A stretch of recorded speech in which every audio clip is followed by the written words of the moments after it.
ఈ రోజున పోలవరంలో మనం చూసుకున్నట్లయితే పనులు జరుగుతూ ఉన్నాయి. మన పోలవరం మన బాధ్యత. మనం చాలా విషయాలు ఈ బ్యానర్ ద్వారా ప్రభుత్వం దృష్టికి, కేంద్ర జనసంఘం దృష్టికి తీసుకెళ్ళాం. తర్వాత రైట్ ఇన్ఫర్మేషన్ యాక్ట్ ద్వారా ఈ పనులు ఎలా జరుగుతున్నాయి అన్న దాని మీద కూడా చాలా ఇన్ఫర్మేషన్ తెప్పించుకున్నాం. కొంత తప్పుడు సమాచారం కూడా ఇవ్వడం జరిగింది. వాళ్ళు ఏమేమి తప్పులు ఇచ్చారన్నది కూడా రైట్ ఇన్ఫర్మేషన్ కూడా మా దగ్గర ఉంది. ఏ విషయంలో తప్పులు ఇచ్చారన్న ఇప్పుడు పర్యవేక్షణ సంహవ్ బెటర్. సిడబ్ల్యూసి పర్యవేక్షణ పోలవరం కట్టడంలో మొత్తం మీద కొంచెం బెటర్ గానే ఉంది. ఈ పర్యవేక్షణ లాస్ట్ టైం సీఎంల విషయంలో, చంద్రబాబు నాయుడు గారి విషయంలో ఎందుకు జరగదు? అసలు ఆయన ఏం కట్టాడు, ఎలా కట్టాడు అన్న దాని మీద అస్సలు ఎటువంటి ఇన్స్పెక్షన్ లేకుండా డబ్బులు ఇచ్చేస్తూ ప్రధానమంత్రి నరేంద్ర మోడీ గారు ఈ పోలవరాన్ని చంద్రబాబు నాయుడు గారు ఏటీఎంలా వాడుకుంటున్నాడని కూడా ఆయన చెప్పడం జరిగింది. ఇప్పుడు తర్వాత గైడ్ బండ్ నిర్మాణం జరిగింది. అది కుంగిపోయింది. అదే కాంట్రాక్టర్, నేను చాలాసార్లు చెప్తున్నాను, కాళేశ్వరం కట్టగలిగిన కాంట్రాక్టర్ అతనే, మెగా ఇంజనీరింగ్ సంస్థ. ఇప్పుడు పోలవరంలో గైడ్ బండ్ కట్టిన వాళ్ళు కూడా మెగా ఇంజనీరింగ్ వాళ్ళు. ఎలక్ట్రల్ బ్యాండ్స్ బీజేపీకి ఇచ్చారు, తెలుగుదేశానికి ఇచ్చారు, జనసేనకి ఇచ్చారు, కాంగ్రెస్ పార్టీకి ఇచ్చారు, వైఎస్ఆర్సీపీకి ఇచ్చారు, అందరికి ఇచ్చారు. కాబట్టి మళ్ళీ డిఫాల్ట్ లో పెట్టాల్సిన కాంట్రాక్టర్కి మళ్ళీ పోలవరం పనులు అప్పచెప్పారు. ఆయనతో పాటు బేవర్ సంస్థ, ఎల్ఎన్టీ కూడా ఉంటాయని చెప్పారు. నేను అడుగుతున్నది ఏంటంటే, అసలు ఇప్పుడు మళ్ళీ డయాఫ్రామ్ వాళ్ళు కడుతున్నారు మళ్ళీ మొదటి నుంచి. అసలు ఫస్ట్ డయాఫ్రామ్ వాళ్ళు పునాదులు ఎక్కడేశారు అంటే, as per the geological survey of India reports, ఖచ్చితంగా హార్డ్ రాక్ లోంచి ఈ పునాదులు వేయాలి అన్నది జియోలాజికల్ సర్వే ఆఫ్ ఇండియా వాళ్ళు చెప్పారు. కానీ హార్డ్ రాక్ నుంచి పునాదులు వేశారు. ఎంత లోతు నుంచి పునాదులు వేశాడు చంద్రబాబు నాయుడు గారు అన్నది ఇప్పుడు సిడబ్ల్యూసి బయట పెట్టారు. ఎందుకంటే పునాది వేస్తున్నారు కదా, కాబట్టి డెఫినెట్ గా ఎంతవరకు వేస్తారు అన్నది పక్కన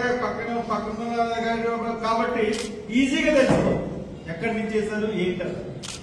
కాబట్టి ఆయన ఎక్కడి నుంచి చేశారు, ఎందుకంటే ఇంత నష్టానికి కారణం, ఎందుకంటే డయాఫ్రామ్ వాళ్ళు కొట్టుకుపోయిందంటే దీనికి కారణం ఖచ్చితంగా చంద్రబాబు నాయుడు గారే. ఆయన పునాదిని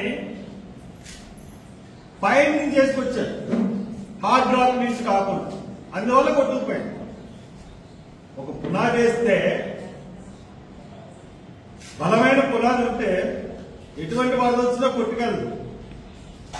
అది ఇసుక మీద వేస్తే చిన్న వరద వచ్చినా కొట్టుకుపోదు. పోలవరంలో జరిగింది అదే. ఇప్పుడు నేను కొన్ని క్వశ్చన్స్ రైట్ చేస్తున్నాను. దీంట్లో ఈ క్వశ్చన్స్ లో బట్రస్ నిర్మాణంలో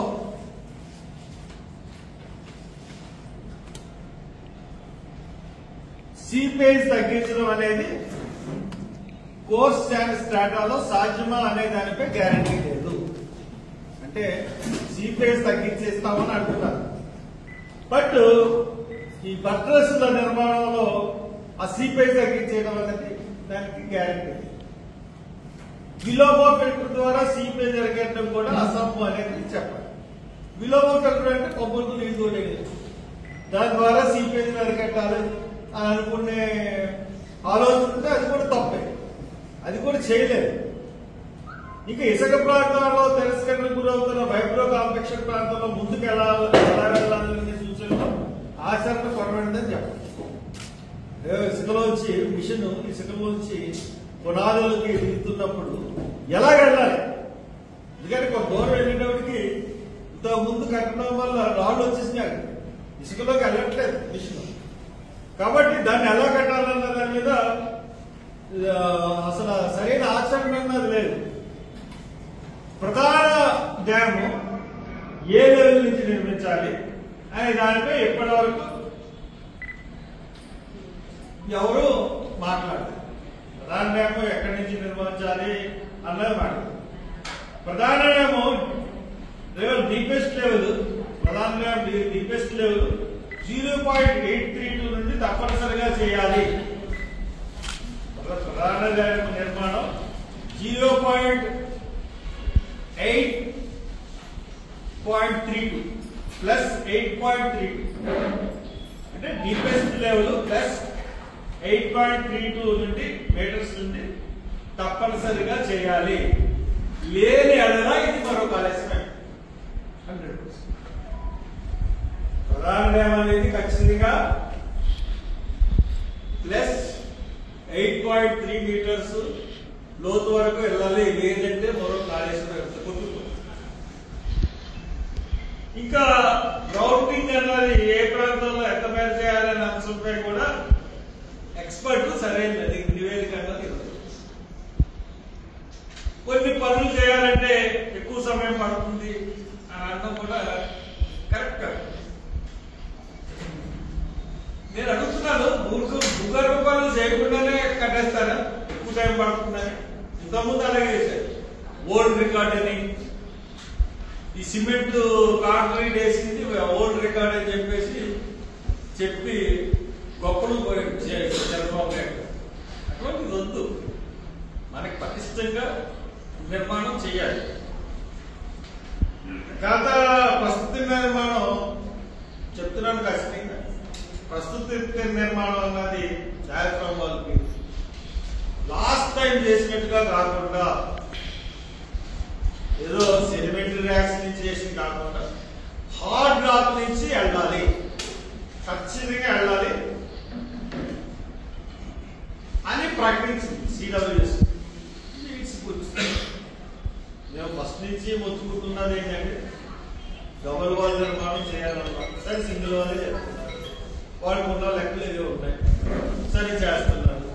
బట్ పునాది మటుకు హార్డ్ రాక్ నుంచి లాస్ట్ టైం వేయలేదు, అందుకనే పోలవరం డ్యామ్ ఇప్పుడు రాతి పథకం నుంచి as the geological survey reports ప్రకారం రాతి అంటే హార్డ్ రాక్ నుంచి పునాది రావాలి. అంతేకాకుండా జియోగ్రాఫికల్ మ్యాప్ ద్వారా అక్కడ పర్వతం కూడా ఉందని లాస్ట్ టైం మీటింగ్ లో దాంట్లో సీపేజ్ వచ్చేస్తుంది, దాన్ని ఎలా కట్టాలన్నా చెప్పండి. కాబట్టి అన్నిటి మీద నేను రాస్తాను ఈడబ్ల్యూసీకి.